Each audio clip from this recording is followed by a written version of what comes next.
Well, thanks very much. Good evening, everyone. It's a Sunday night edition of the Ireland Contracting Nightly Sports Call on the Borders and Borders Hotline. Bob Pompeani with Tim Benz here tonight. We'll get to Tim in a second, but again, we begin with our condolences to Darryl Drake and his family. Obviously, Drake, a very popular wide receivers coach, passed away today up at training camp. Camp was canceled. Practice canceled tomorrow as well. So if you were planning to go up there, make a note of that. They'll be back on the practice fields on Tuesday as they try to figure out what to do next with funeral arrangements and everything else. But condolences to the Drake family. We're here to talk about Steelers from their first preseason game. We'll analyze it. Also the Pirates and the free fall that keeps freeing, and it goes farther and farther deeper than you think. When you hit rock bottom at 20 games under 500, you wonder how can it get worse. We're got to 21 tonight in St. Louis. We'll talk about what is next for the Pirates after the season coming up. And as I mentioned, Tim Benz, who does a great job with Trib.com, Trib Live Radio, and also the DVE Steelers pregame show is here. And first, you got Free Fallin' and Rock Bottom in there. So you got Tom Petty and UFO. That's a good start to the show, I think. Rap, I think I may put together later, so you can look forward to collaboration. You and Le'Veon Bell. No, I won't go that far. I think he spent all of his $53 million or whatever from the Jets on the music video for the new rap. I was quite impressed. Yeah, he wasted a lot on that, I think. It wasn't all that good, to be honest with you, but that's another topic. Let's talk about the Pirates first, since we started with this. Tim, it's amazing. All the fundamental lapses they have, all the things that they do. Their pitching's not good enough, and all season long, the same people come up from AAA. And these are supposed to be the guys who are most ready to pitch in the majors. The Hartleaves, the DeRapos, the Clay Holmes, the list goes on, and yet it doesn't change. The outcomes are the same. So now the question is accountability, which is a word the Pirates like to use a lot of. They use that word. Will they ever allow it to come into play? And if so, what does that mean? Well, two things. First of all, I agree with the premise that you're making there, which is if these guys stink, what are the guys like who can't help? I mean, like these guys, the ones that are up, are this bad. What about all the other options? How terrible are they?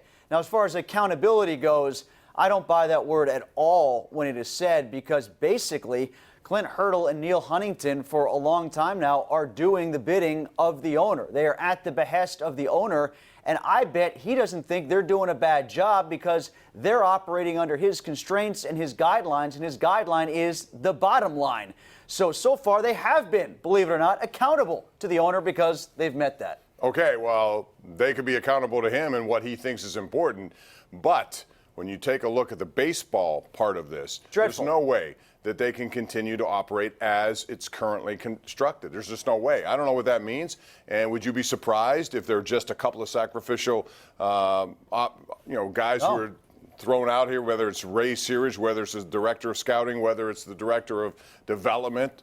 Does it have to go beyond that? I think it does. From a baseball perspective, I think it does for them to be competitive.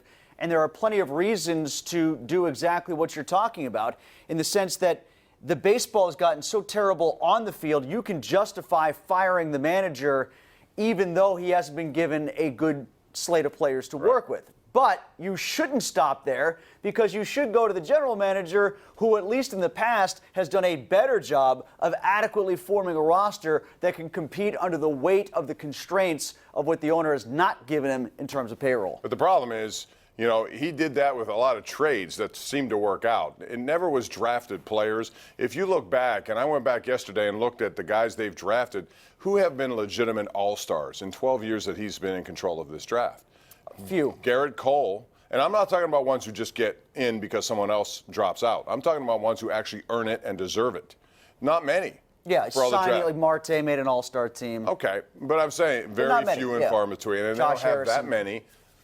Okay. There's a couple, but I mean, the vast majority of what they did successfully is they've arranged a roster around, like the McCutcheons, a couple of stars, Garrett Cole, that the reason they got to the playoffs was because of trades that they made. They did a nice job finding other people's cast-offs and decent deals, yes. And ever since then, they had a chance to add on to that. And you could ask yourself, well, does Bob Nutting really care? If he does about winning, and you can make a lot more money winning than not winning, he should have invested in that 2015 team and taken it longer, stretched it out as far as he could. So we'll find out what is next, because the Pirates, at the end of the season, are going to have some splaining to do, and they're going to have to, not only that, they're going to have to put into action some of these words, and we'll see just what it means. But in the meantime, they move on now to take on Anaheim, and they're 21 games under 500. We'll take your calls about that. We'll also talk about the Steelers. We got plenty more coming up. Your calls are coming up right here live, Pittsburgh CW, so don't go away. This is the Ireland Contracting Nightly Sports Call.